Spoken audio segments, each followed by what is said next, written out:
Assalamualaikum warahmatullahi wabarakatuh. Waalaikumsalam warahmatullahi wabarakatuh. Bismillahi walhamdulillah, wassalatu wassalamu ala sayyidina rasulillah, sayyidina wa maulana Muhammad ibn Abdullah wa ala alihi wa sahbihi wa mawalah. أما بعد سبحانك لا علم لنا إلا ما علمتنا إنك أنت العليم الحكيم لا حول ولا قوة إلا بالله العلي العظيم. Saudara-saudara kaum muslimin rahimakumullah, satu-satunya manusia yang dalam Al-Quran sudah mendapat jaminan ampun dari seluruh dosa yang pernah dikerjakan cuma Rasulullah orangnya. Quran yang menjanjikan liyaghfira lakallahu ma taqaddama min dzambika wa ma ta'akhkhar. Wahai Muhammad, dosamu yang dahulu, dosamu yang sekarang, dosamu yang akan datang kalau memang ada, seluruhnya sudah mendapat jaminan ampun dari Allah Subhanahu wa taala. Orang yang nyata-nyata sudah mendapat jaminan ampun dari segala dosa ini, ibadahnya luar biasa. Luar biasa bagaimana? Sejarah menceritakan beliau kalau sholat malam sampai bengkak kakinya karena rajin sujud. Aisyah menceritakan, satu malam selesai sholat isya saya akan tidur. Saya lihat suami saya sedang sholat, maka saya pun tidur. Tengah malam saya terbangun dari tidur, saya lihat suami saya masih sholat juga. Saya tidur lagi. Menjelang sepertiga malam yang akhir saya bangun, saya lihat masih sholat juga. Saya hampiri beliau. Saya tanya setelah sholatnya usai, "Bang," kata Aisyah, "ada apa yang?" Kata baginda Rasul. Sebab beliau itu, jangan senyum kalau saya katakan yang di sini. Sebab beliau itu pandai sekali menyenangi hati istrinya. Panggilan kelihatannya sepele, tapi bisa menghidupkan keharmonisan dalam rumah tangga.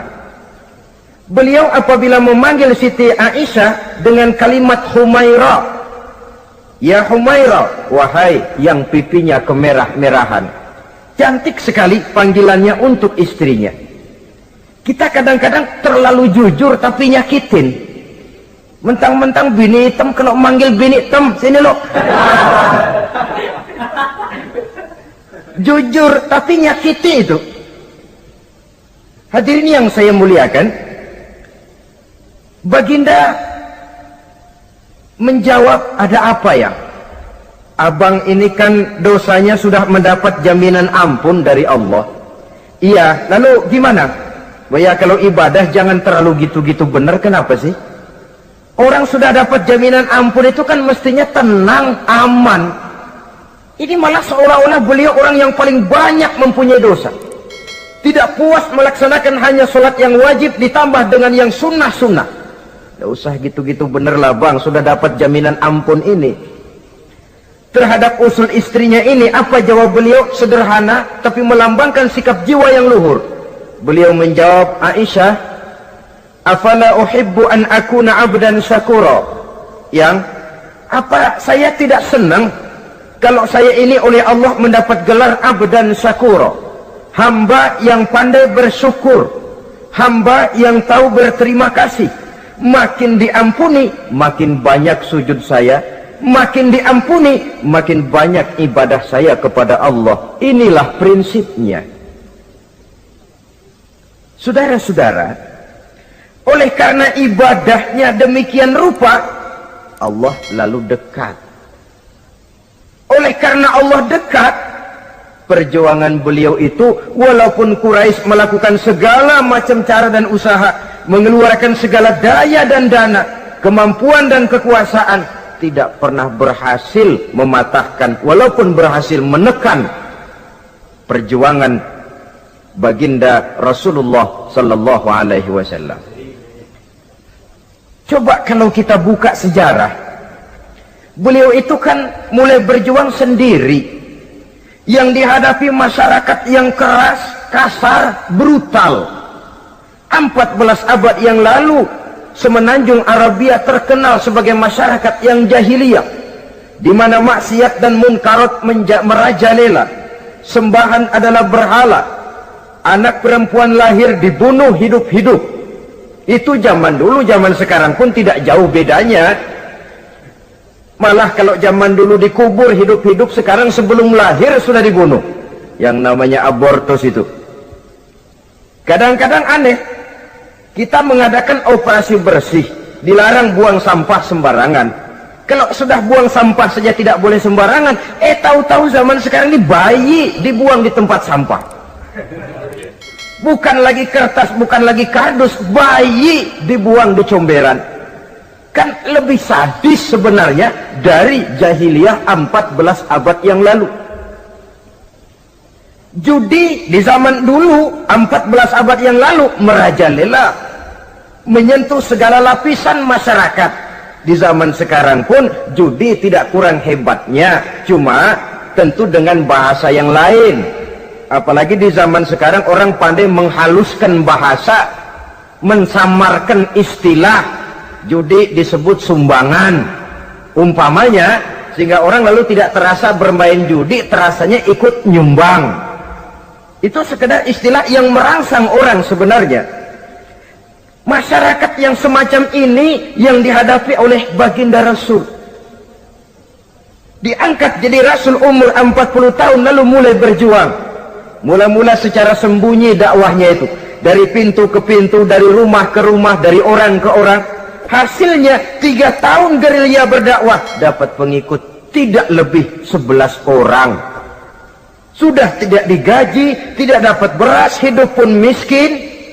3 tahun dakwah dapat pengikut 11 orang. Ustadz mana zaman sekarang yang masih mau ngajar? Kalau 3 tahun buka pengajian yang ngaji cuma 11, bubar. Kiai mana yang masih mau buka pondok kalau 3 tahun buka pesantren santrinya cuma 11? Pemimpin mana yang masih mau kampanye kalau 3 tahun kampanye dapat pemilih cuma 11? Bangkrut. Tapi tidak dengan Rasul. 3 tahun berlalu, turun perintah fasda' bima tu'mar. Tidak usah berdakwah secara sembunyi, Muhammad sampaikan saja Islam secara terbuka. Mulailah beliau berdakwah secara terbuka, terang-terangan. Mula-mula Quraisy dikumpulkan dekat Ka'bah.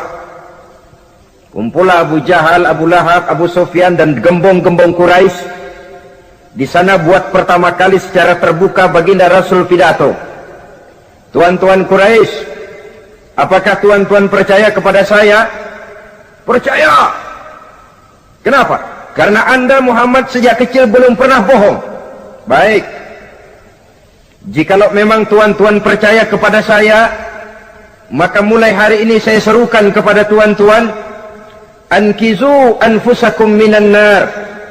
Jaga, pelihara, lindungi dan selamatkan diri tuan dari neraka. Tinggalkan segala macam berhala, jauhi Latta, Uzza, Manat dan Hubal.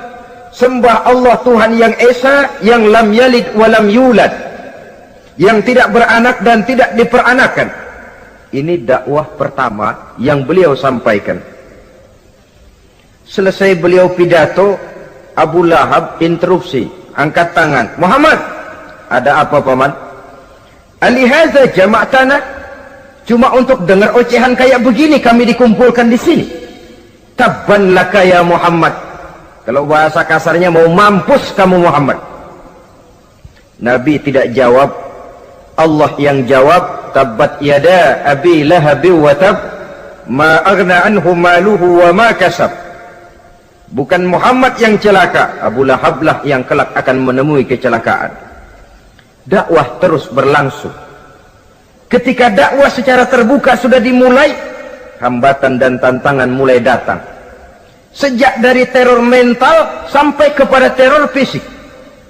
Dan puncaknya terjadi pada saat beliau berumur 53 tahun, di mana Quraisy mengadakan rapat di satu rumah yang disebut Darul Arqam. Kumpulah di situ dedengkot Quraisy. Siapa lagi kalau bukan Abu Jahal, Abu Lahab? Mereka rapat. rapat pleno lengkap. Setelah rapat dibuka, kata Abu Lahab kepada Abu Jahal, "Jahal, bagaimana ini Muhammad?" "Iya, bagaimana? Apalagi yang belum kita lakukan," kata Abu Jahal. "Kita fitnah sudah, kita caci maki tiap hari, kita lontari kotoran onta, sahabat-sahabatnya kita bantai, tapi mereka tetap tegar." "Iya," kata Abu Jahal, "dan sekarang ini sahabatnya sebagian berangsur-angsur sudah hijrah ke Madinah. Ini pertanda Islam akan berkembang di kota Madinah. Kalau nanti dia berhasil di Madinah lalu menyerbu ke Mekah, alamat habis kita gulung tikar." "Makanya," kata Abu Jahal, "makanya apa? Makanya dari dulu juga saya bilang, kempesin aja itu." Jadi kalau bahasa okemnya kan begitu toh. "Bunuh saja Muhammad, bunuh." "Iya, soal bunuh sih gampang," kata Abu Lahab. "Tapi Muhammad kan tidak keluar dari batu. Dia punya keluarga, sanak famili dan handai tolan. Kalau keluarganya menuntut balas, bagaimana ini?" "Gampang. Kita kan banyak punya suku. Tiap-tiap suku kan punya juara, tukang-tukang pukul. Sewa saja, tiap suku ambil tukang pukulnya, kita kepung rumah Muhammad, bunuh sama-sama. Kalau keluarganya akan menuntut balas, dia akan berhadapan dengan seluruh suku yang ada di semenanjung Arabia ini. Bagaimana, setuju?" "Setuju." "Nah, sudah. Kapan kita bunuh Muhammad?" "Kapan lagi, tidak usah buang waktu. Besok malam." "Ya, besok malam kita bunuh Muhammad. Tapi awas, semua yang ikut rapat di sini, ingat baik-baik, ini rahasia negara. Besok malam kita akan membunuh Muhammad. Siapa yang berani membocorkan rahasia negara ini, supersip, dianggap menghambat program Quraisy. Itu nanti dijatuhi hukuman berat ya. Jaga rahasia baik-baik bahwa besok malam kita akan membunuh Muhammad. Sanggup?" "Sanggup." Rapat selesai. Hadirin boleh bubar ke rumah masing-masing. Pulang. Namanya manusia, bocor juga rahasia ini. Begitu pulang, cerita sama istrinya, "Bu, anu loh Bu." "Apa Pak?" "Saya tadi ikut rapat." "Rapat apa tuh Pak?" "Besok malam akan ada pembunuhan." "Pembunuhan?" "Pembunuhan." "Siapa tuh yang mau dibunuh?" "Muhammad." "Tapi jangan bilang-bilang ya, ini rahasia negara." "Ini rahasia negara Bu, jangan bilang-bilang." "Iya Pak, iya." Nah, besok pagi istrinya ngobrol sama tetangganya, "Mbak Ayu, tahu nggak?" "Apa tuh?" "Nanti malam akan ada pembunuhan." "Siapa yang mau dibunuh?" "Muhammad." "Loh, sampean tahunya dari mana?" "Suami saya ikut rapat." "Tapi jangan bilang-bilang ya Bu ya.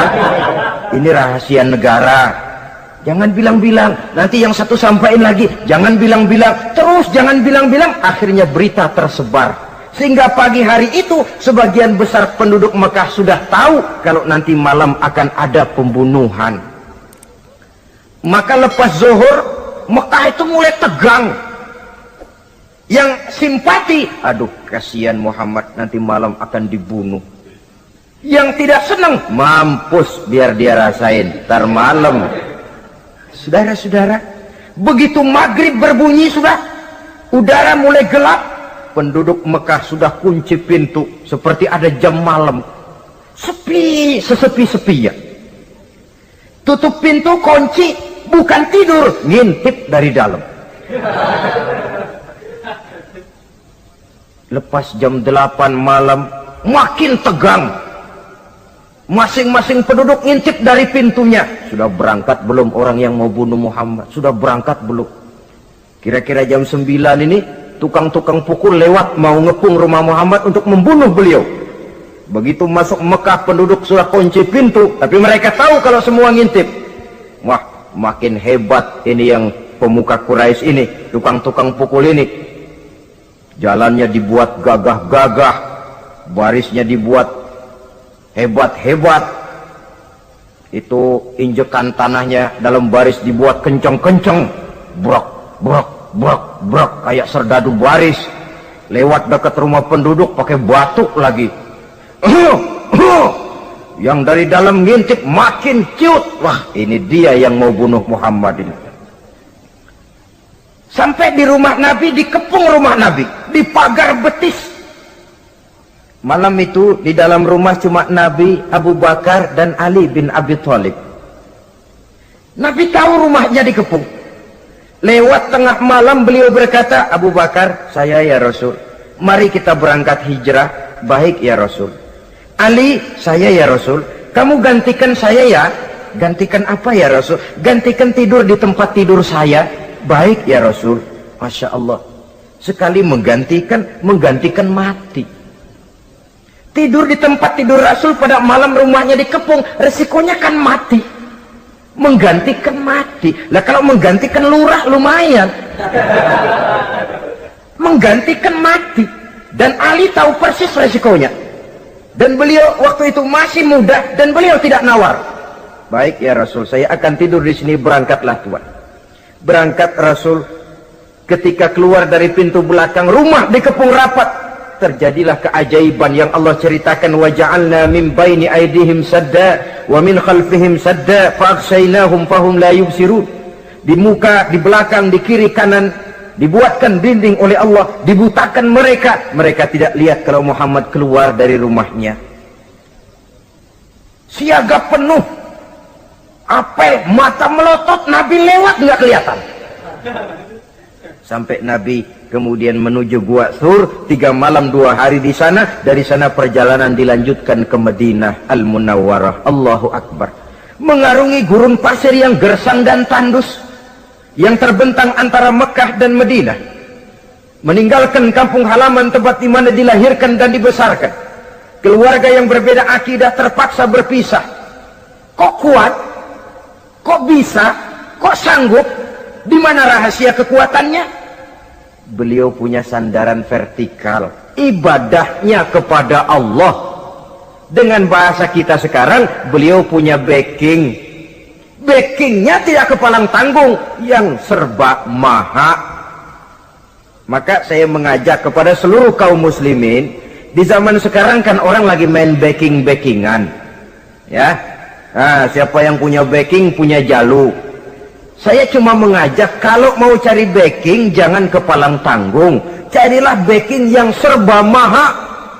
Maha gagah, maha tahu, maha adil, maha bijaksana, maha segala-galanya. Dan dialah Allah subhanahu wa ta'ala. Saudara punya backing kolonel, tanggung.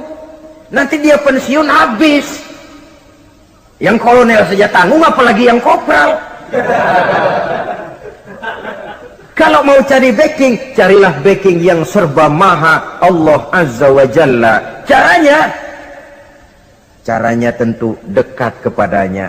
Untuk dekat kepadanya melalui jalur yang sudah diatur olehnya, melalui Rasulullah sallallahu alaihi wasallam, yaitu salat, ibadah. Makin tinggi nilai ibadah, makin dekat kita dengannya. Makin dekat dengannya, makin banyak fasilitas yang akan diberikan untuk kita. Saudara pegawai negeri ingin cepat naik golongan, itu caranya 2. Pertama, jam kantor disiplin. Jam 7 masuk, jam 3 pulang. Kalau belum jam pulang, jangan pulang. Yang kedua, tambahan di luar jam kantor, sering-sering datang ke rumah kepala bagian. Apa malam minggu, apa hari minggu, apa bawa jeruk, apa pisang Ambon, kan begitu toh. Ini nanti kan kepala bagian kan nilai, karyawan saya yang satu ini jam kantornya disiplin, tambahan dia sering datang hari minggu di luar jam kantor bawa jeruk lagi. Ini mestinya belum naik lah, gua naikin dulu ke atas. Naik, saudara-saudara.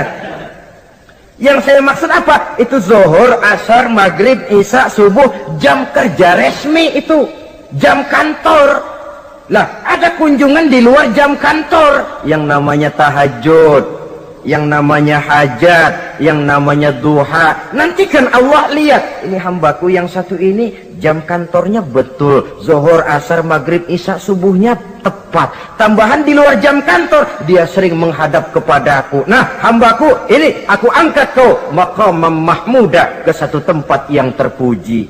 Kalau Allah yang ngangkat, satu negara orang mau rendahkan kita, kita akan tetap tinggi. Kalau Allah mau rendahkan, satu negara mau angkat kita, kalau memang dasar mesti nyungsap ke bawah. Inilah perlunya sandaran vertikal.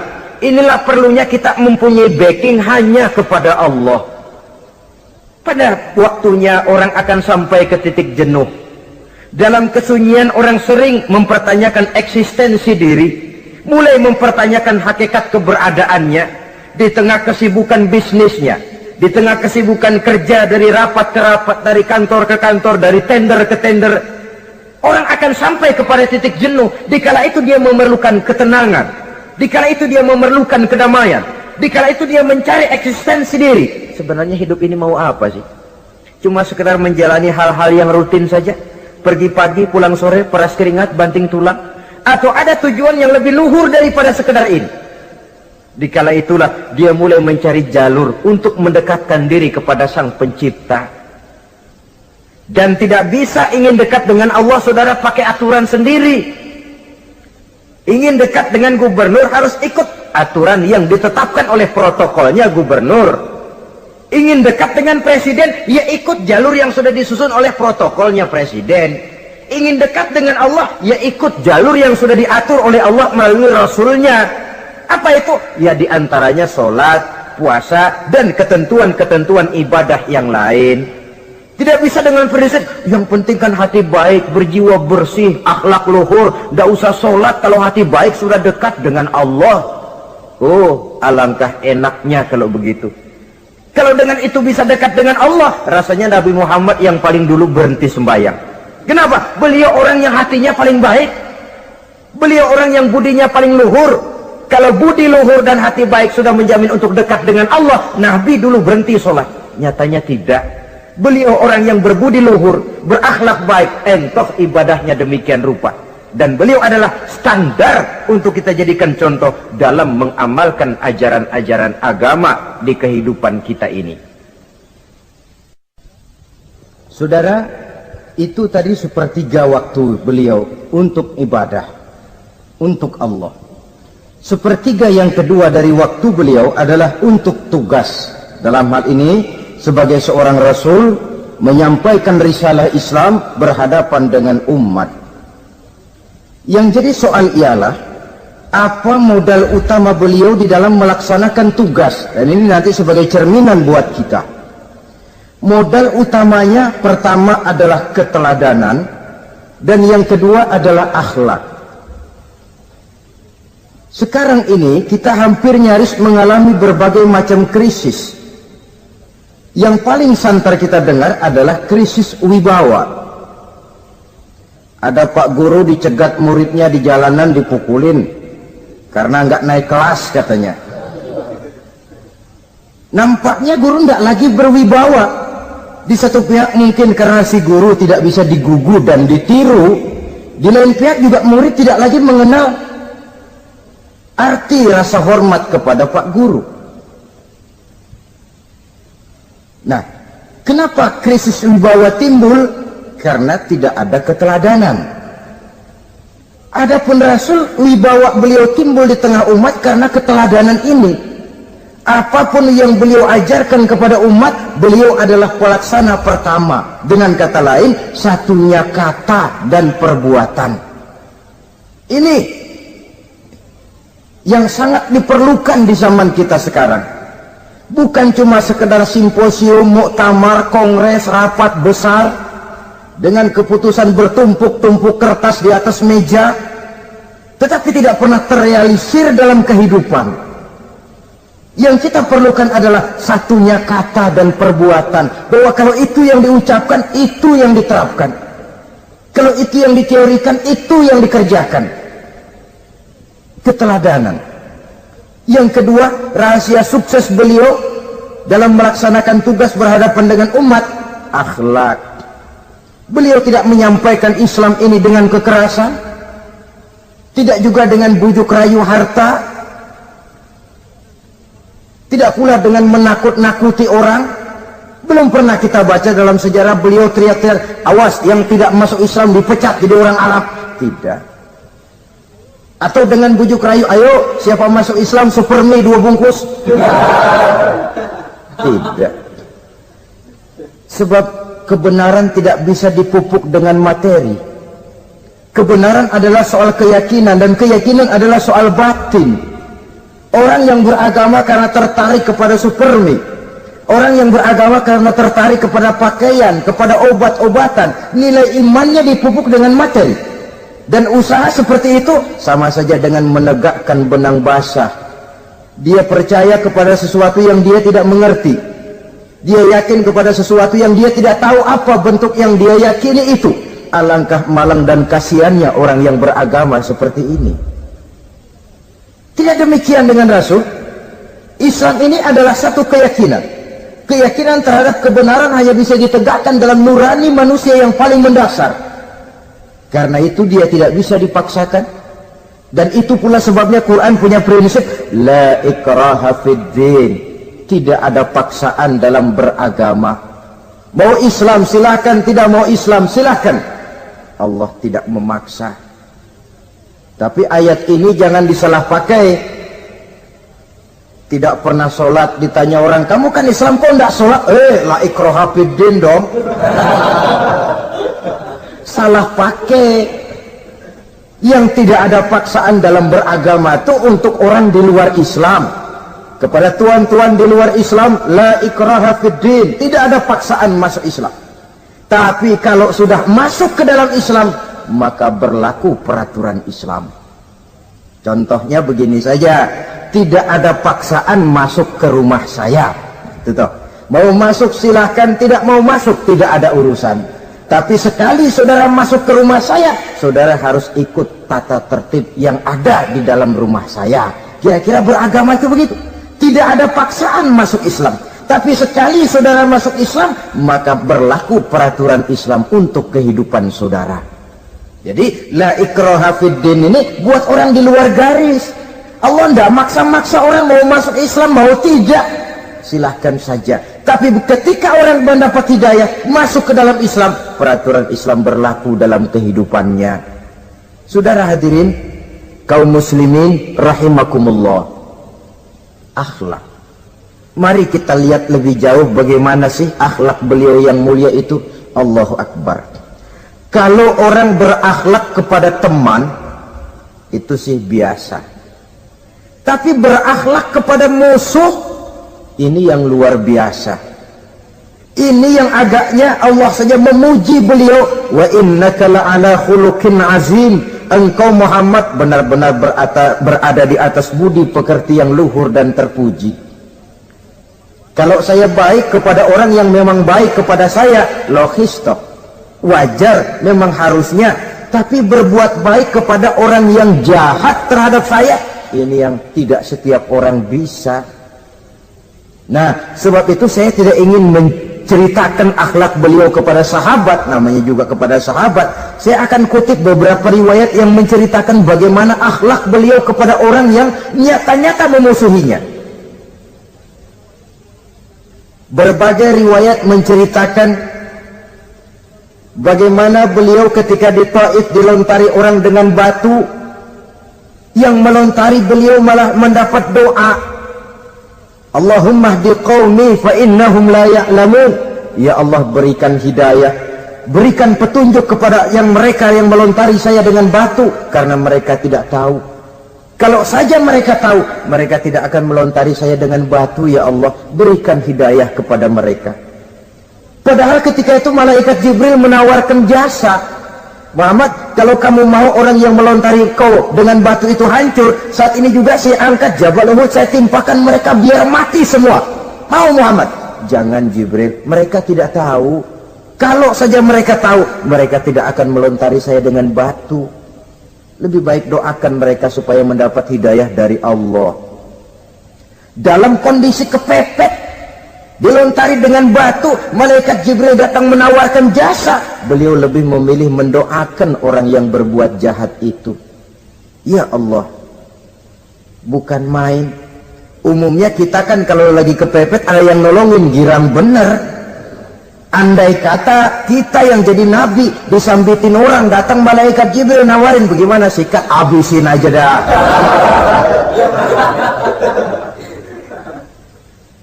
Ini akhlak kepada musuh. Ketika beliau selesai sholat zuhur, istirahat rebah-rebah, tidur-tiduran di bawah pohon kurma, datang orang kafir yang bernama Daksur yang sudah lama mengintip-ngintip, mencabut dan menghunus pedang. Muhammad, kalau ini saat saya tebas batang lehermu, siapa yang akan menolong engkau? Tidak ada. Yang akan menolong saya Daksur? Iya, Allah yang akan menolong saya. Mendengar Allah, Daksur gemetar, keringat dingin bercucuran, pedang jatuh ke bawah, diambil oleh Rasul pedangnya, dibalikkan ke leher Daksur.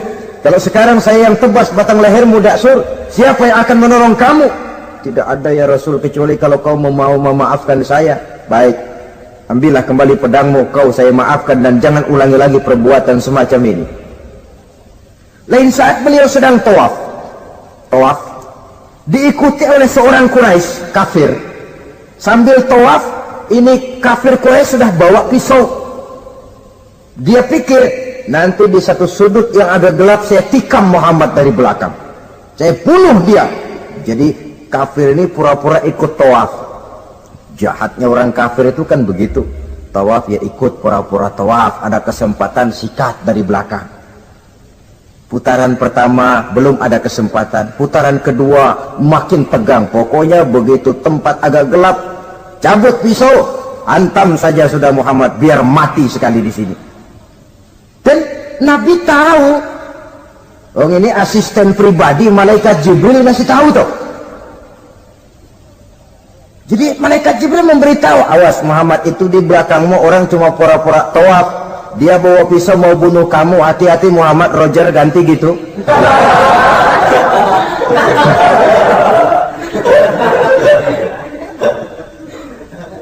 Tahu persis beliau. Sampai di satu sudut yang gelap, si kafir ini mencabut pisau. Nabi nengok ke belakang, menoleh Nabi. Begitu menoleh, Quraisy ini kan ketangkep basah, bahasa Arabnya yumsak mablul katanya, ketangkep basah, grogi, salah tingkah, garuk nggak gatel, kasihan melihatnya sudah. Ya namanya orang ketangkep basah itu, mau alasan apa? Nggak beralasan ya, harus merasa harus membela diri, gemetar nggak karu-karuan. Kata Nabi senyum. Mau apa, Mas? Anu Rasul, ini anu apa? Anu. Sudah, saya kan tahu kamu mau bunuh saya toh. Sudah, saya sudah tahu kok. Kamu jangan pura-pura. Kamu kan mau bunuh saya kan? Terus terang saja. Iya Rasul, iya. Sekarang gimana? Enggak berani Rasul. Minta maaf saja. Ya kalau sudah kamu minta maaf begitu, sudah kamu pulang sana, jangan diulangi lagi ya. Begitu mudah beliau memaafkan orang yang nyata-nyata mau menghabisi nyawanya, sepanjang itu belum terwujud, sepanjang itu belum terbentuk dalam artian real. Sangat mudah beliau memaafkan orang. Saudara hadirin kaum muslimin rahimakumullah, pemaaf, lapang dada, toleransi, menghargai pendapat para sahabatnya, ini sederetan dari akhlak yang terpuji. Sehingga karena keluhuran akhlak inilah yang menyebabkan orang tertarik masuk ke dalam Islam. Beliau berprinsip apa? Basiru wala tunaffiru, yasiru wala tu'asiru. Gembirakan orang, jangan ditakut-takuti. Mudahkan persoalan orang, jangan dibikin sulit. Ini kan satu prinsip yang sangat baik dalam melaksanakan dakwah, dalam menyampaikan misi. Apapun tugas kita di masyarakat, sebagai pegawai pemerintahan, pejabat negara, pedagang, pengusaha, seniman, ustadz, mubalik, kiai, ulama, dalam berbagai profesi, modal utama untuk sukses adalah akhlak. Sebab hati kita yang tahu cuma Allah. Orang lihat penampilan kita, orang lihat muka kita. Sebab itu Nabi katakan, innakum la tasa'una nasa bi amwalikum walakin yasa'uhum minhum bastul wajhi wa husnul khuluqi. Kamu tidak akan bisa menarik simpati orang banyak dengan hartamu, tapi bisa kau tarik simpati orang banyak dengan akhlak yang baik dan muka yang senyum, muka yang enak dilihat. Orang kadang sering bilang, dia mah biar mukanya begitu hatinya baik. Iya, soal hati kita nggak tahu. Yang kita lihat pertama muka. Bagaimana gue mau ikut dia, mukanya kayak batu kuburan.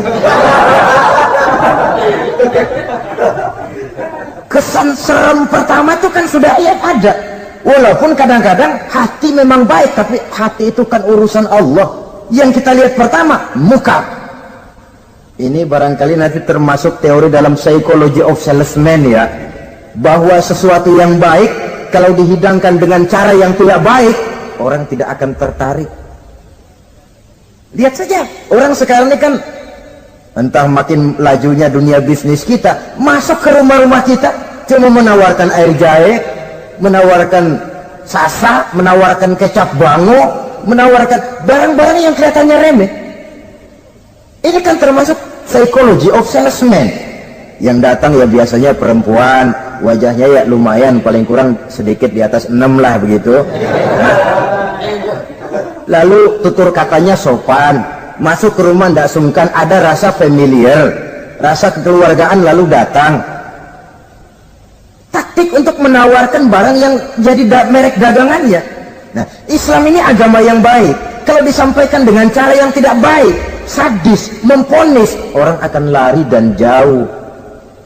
Menyinggung, bukan menyentuh. Siapapun kalau tersinggung lari, tapi kalau tersentuh dia akan mendekat. Apaan lo Islam bayang begitu?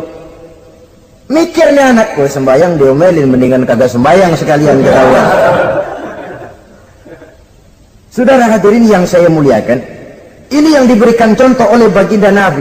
Apapun tugas kita, pedagang utamakan akhlak, petani utamakan akhlak, seniman utamakan akhlak, mubaligh utamakan akhlak, pejabat negara utamakan akhlak, pelayan dan pengabdi masyarakat utamakan akhlak. Saudara hadirin yang saya hormati, kaum muslimin yang berbahagia. Jadi untuk sukses di masyarakat, untuk sukses di tempat tugas, modal utama adalah akhlak. Dan ini yang dicantikan contoh dari Nabi kita Muhammad sallallahu alaihi wasallam. Sepertiga waktunya untuk tugas. Dalam menjalankan dan melaksanakan tugas sebagai seorang rasul, menyampaikan risalah Islam, berhadapan dengan umat, modal utamanya adalah akhlak. Demikian juga kita di masyarakat. Dan akhlak itu memang harus dibiasakan sejak kita kecil, sehingga dengan demikian nilai-nilai yang baik akan terus terbawa sampai di hari tua kita.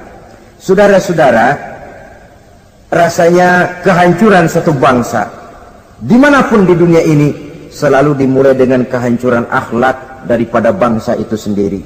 Dan kehancuran akhlak itu bisa saja terjadi di tengah kemakmuran ekonomi, di tengah maju dan canggihnya teknologi. Kapan? Apabila pegangan orang kepada agama sudah lemah dan rapuh. Kita tengok di negara-negara di sebelah barat kita, kemajuan teknologi yang tidak diimbangi dengan kuatnya pegangan orang kepada agama telah melahirkan budaya-budaya yang merendahkan martabat manusia. Lahirlah kebudayaan hippies, lahirlah kebudayaan nudis, hidup serba bosan dengan ini dan itu karena segalanya sudah dimiliki, rumah mentereng, jumlah kendaraan sejumlah keluarga, kapal pesiar di laut mewah, pesawat udara punya, setelah ini punya, ini ada, semua ada, titik jenuh sampai. Mau apa semua ini? Akhirnya ingin hidup apa adanya, tidur di goa-goa, tidur di kaki-kaki gunung, tidur di hutan belantara, pakaian kumel. Itu hipis-hipis yang datang kemari, yang pakaiannya kumuh, tambelan, lepis belel, padahal di kantongnya cek, travel cek, dolar. Lain hipis kita, emang benar-benar gembel.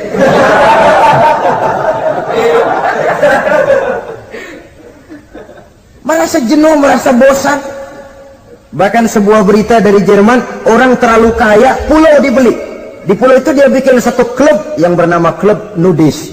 Setiap anggotanya boleh masuk ke pulau itu dengan catatan tidak boleh pakai pakaian selembar pun, alias bugil, telanjang bulat. Sudah telanjang bulat itu. Dan di sana berlakulah apa yang disebut serba boleh. Jadi kalau di sana ke sana saudara bawa istri masuk anggota, ya silahkan saja. Istilah tukar pakai, simpan pinjam, bisa-bisa saja, asal suka sama suka.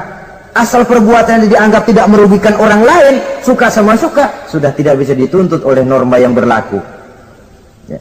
Itulah sebabnya kita sering prihatin bahwa kemajuan sering membawa pergeseran nilai. Apabila kita tidak bisa menghindarkan diri dari proses pergeseran nilai, setidaknya kan kita bisa menjaga diri jangan sampai hanyut oleh nilai-nilai yang negatif. Akhlak, baik sebagai muslim, baik sebagai bangsa Indonesia yang berkepribadian luhur, itu merupakan cerminan kita. Saya prihatin, belum lama diselenggarakan kontes bibir terindah. Kontes bibir terindah itu kira-kira apa manfaatnya? Apa yang jadi ukuran? Dan bukankah bibir karunia Tuhan? Ya kalau yang bibirnya mungil bisa ikut kontes lah, kalau yang jebleh gitu.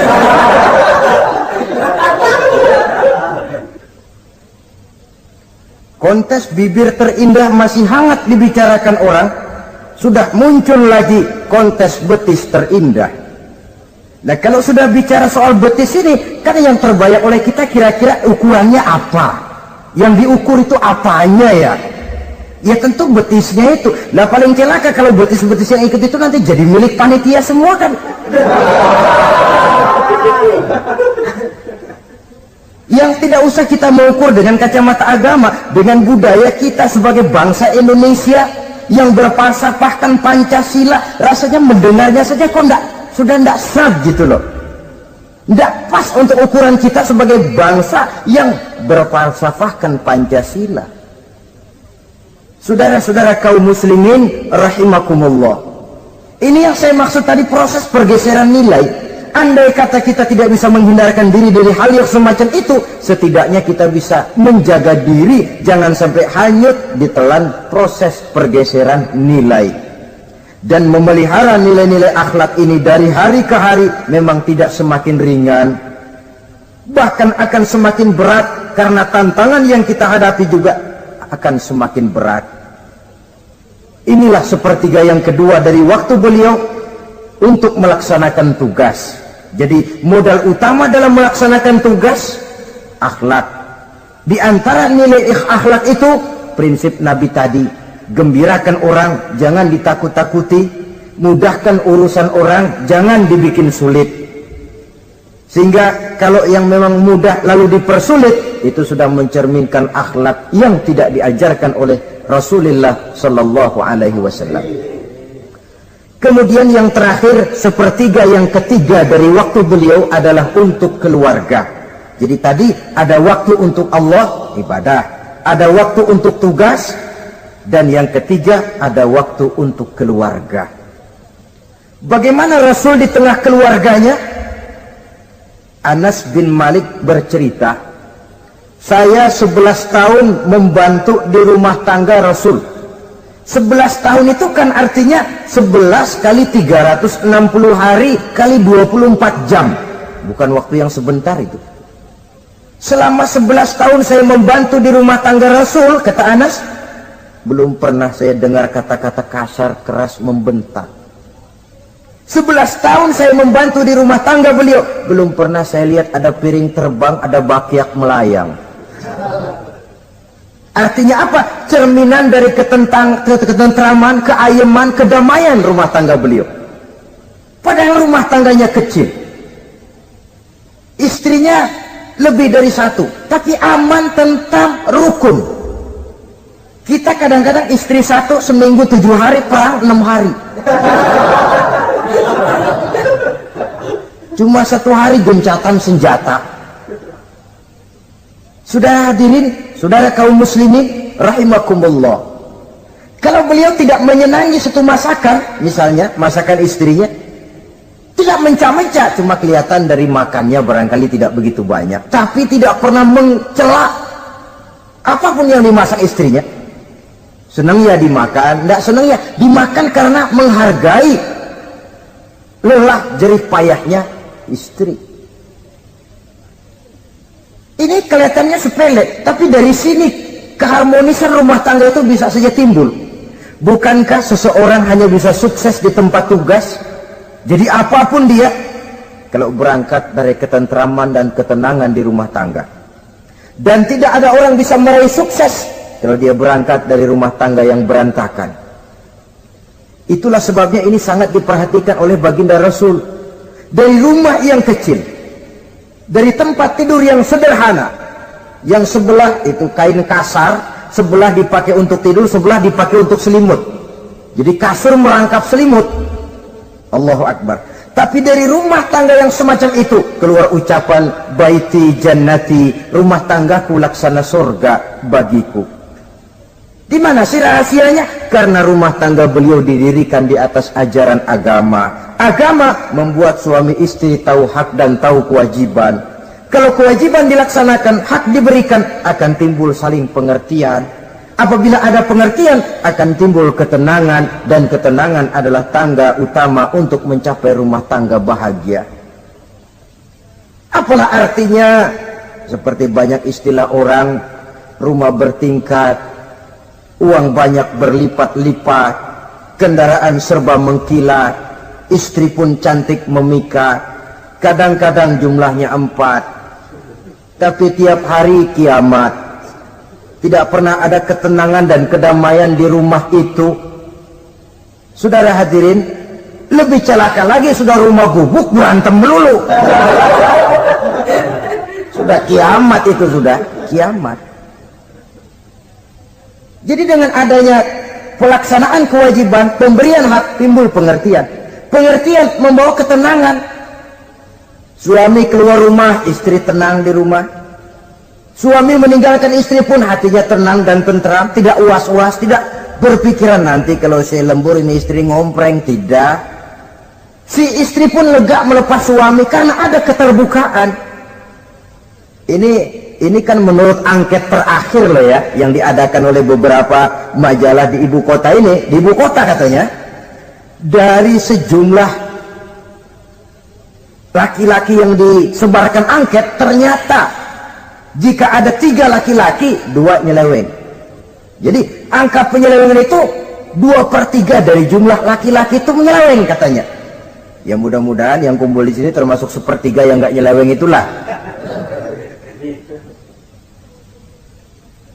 Dan tidak semua bentuk penyelewengan itu karena alasan ekonomi, bukan pula karena alasan ketidaksetiaan istri, tapi merupakan cerminan dari sikap hidup di mana orang jauh dari nilai-nilai agama, sehingga penyelewengan itu dianggap sesuatu yang manusiawi, biasa-biasa saja, bahkan kadang-kadang ikut membentuk status sosial, melahirkan kebanggaan. Innalillahi. Orang kalau sudah bangga nyeleweng bangga, nah, itu kiamat sudah. Sama saja bikin dosa ketawa, waduh, itu malaikat gemes benar.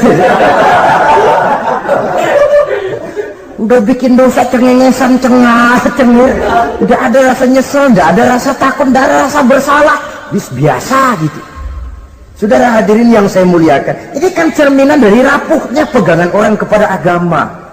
Jadi untuk membina rumah tangga yang bahagia ini, 1/3 dari waktu untuk di tengah keluarga, menghidupkan nilai-nilai agama di rumah tangga kita. Oleh karenanya, pada bagian akhir dari pertemuan yang singkat ini, saudara-saudara, saya mengajak, marilah pandai-pandai membagi dan mengatur waktu. Ada waktu untuk Allah, ada waktu untuk tugas, ada waktu untuk keluarga. Syukur kalau ada keseimbangan. Tapi kalau tidak, istilah usul fikih itu tatimul aham minal muhim, mendahulukan yang terpenting dari yang penting. Kalau ada 3 persoalan semuanya penting, tentu di antara 3 ini kan ada yang lebih penting, yang itulah yang dikerjakan lebih dulu. Dan ini tidak berarti bahwa penjatahan waktunya harus sama.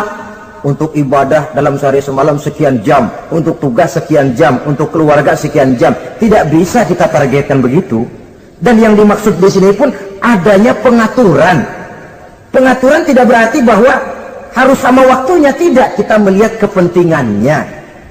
Saudara hadirin, sama saja di zaman sekarang, kalau dengan pembangunan kita ingin menciptakan pemerataan di kalangan rakyat, itu tidak berarti bahwa rakyat Indonesia ini standar ekonomi harus sama semua, seperti yang dicita-citakan komunis. Tidak bisa. Menciptakan pemerataan artinya, kalau yang kaya bisa semakin kaya, kenapa yang miskin tidak bisa naik jadi sedikit kaya? Dan artinya menciptakan kesempatan kepada setiap penduduk Indonesia untuk merubah tahap dan taraf kehidupannya. Demikian juga adanya pengaturan waktu. Bukan berarti untuk Allah sekian jam, keluarga sekian jam, tugas sekian jam. Sebab jam-jam ini sulit kita jatahkan. Kadang-kadang tugas, kadang-kadang keluarga, kadang-kadang ibadah kita sedang gandrung. Yang penting ada keseimbangan dalam cara kita mengatur waktu itu. Nah, saudara-saudara, demikianlah pertemuan dan pembicaraan kita kali ini. Terima kasih atas segala perhatian. Mohon maaf atas segala kekurangan. Usikum wa nafsi bitaqwallah. Wassalamualaikum warahmatullahi wabarakatuh. Waalaikumsalam warahmatullahi wabarakatuh.